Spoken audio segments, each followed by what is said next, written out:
Hello and welcome to a new episode from Mac the Tech. This is Muhammad. I am Power BI consultant and I'm here to help you in your Power BI project. I make a small series of episodes that cover different topics in Power BI to guide you and help you in your Power BI journey. I think you will like the content that I'm presenting, and for this, I'm going to ask you to subscribe for this channel, turn on the bell icon to receive notification as soon as I post something new, and like and share the episode with your friends that are interested in such content. Without further ado, let's go to the episode and see what today we are going to cover in Power BI. On the computer. And as you know, the last episode spoke about error bars and how we can use target areas in error bars. I will leave a link to the episode in the top header of the screen. One thing that you should know that in April 2022 update was released. And in this update, they added the error bars not only to the line chart, they added also to the stacked column chart, they added it to the clustered bar chart. So you can see now you have error bars wherever you want and in any form of chart that you want. In addition to this, in April 2022 update, they also added to the matrix visual. Now you have drill through tooltip. So you don't need to right click to reach the drill through. Just by hovering over the matrix table and standing on any point, you will have the drill through tooltip, which will take you to whatever chart you want to go to it. This is a very important update in April 2022. But this is not what the episode is about today. It's about visualization interaction and how the visualization interact between each other and how you can manage this interaction when doing a Power BI report. So for example, as you know, this data is from Obvious, and today I'm going to speak about the interactions between visualization. As you see, this is a visualization of line chart. This is a visualization of a tree map, and this is a column chart, and this is a map. So basically, if I click on the north region here, you will see a filter on the map, but you see a semi-filter here where you can see the top bar and what is the north constitute of this top bar. Same you will find in here. So how to make this interaction? When I'm clicking on this visualization, which is the tree map visualization, I go to Format and I go to Edit Interactions. Once I click Edit Interactions, you can see here a filters appear on top of each of the charts, on the map chart, on the column chart, and on the line chart. So what does this mean? You see, this means whenever I click on any tab here, a filter will take place here. So if I click on this filter, nothing will happen because it's there.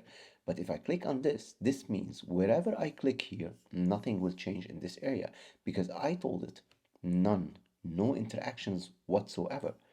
And here you can see it is highlight rather than filter, whereas I can click also none and then nothing will happen. Check it out. If I click here, you see an interaction taking place here, but nothing is happening here because I clicked that I don't want any interactions to do with this. So I click east, it will go to east. I'll click south, it will go to south. But nothing is changing in the two other visualizations that are appearing in here.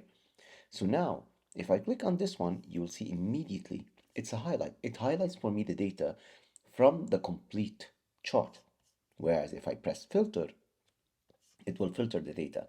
And now you can see. So let me add to this chart. I will add the data values so that you can see the values. So here's data labels. I clicked it. And now you can see, because I'm in south, you can see these are the data of the south. If I click on north, the data will change to the north data. Whereas in the highlight, you'll only see a highlight of the data that you are in. So if I click on north, you'll see this is the north, whereas, south. So when I click on south, this is the south. When I click on north, this is the north. This is the east, but only a highlight. Whereas if I want filters, I click on the filter tab and then east, north, south. It filters completely the data. And you can see here, because I didn't want any interaction to take place in here, nothing is changing. Whereas if I click now and click back, you will see it is completely changing based on what I'm clicking on. And this is the interaction that I'm speaking about. Where does this make sense the most? Especially when you're using slicers. So if I click on the slicer here, The slicer filters data a lot. So sometimes I don't want the slicer to filter data. For example, if I click on Andrew, it filters everything on the page to Andrew. But I don't want this to change when I click on the filter. So I remove the interactions from this one and I keep it for the rest. And this way, the slicers will always, I can see the executives compared to each other, but when I see the data, I only see the data of the one I'm clicking on. These interactions will make the user experience much more interactive, intuitive, and it depends on what form of data you're using and what you want the user to experience. So again, just a very brief summary of our interactions because they are very important and you will use them extensively in your reports.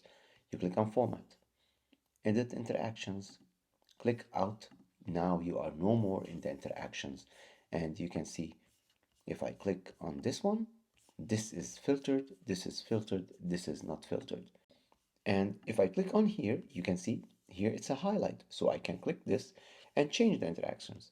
Format, Edit Interactions, and I can say filter.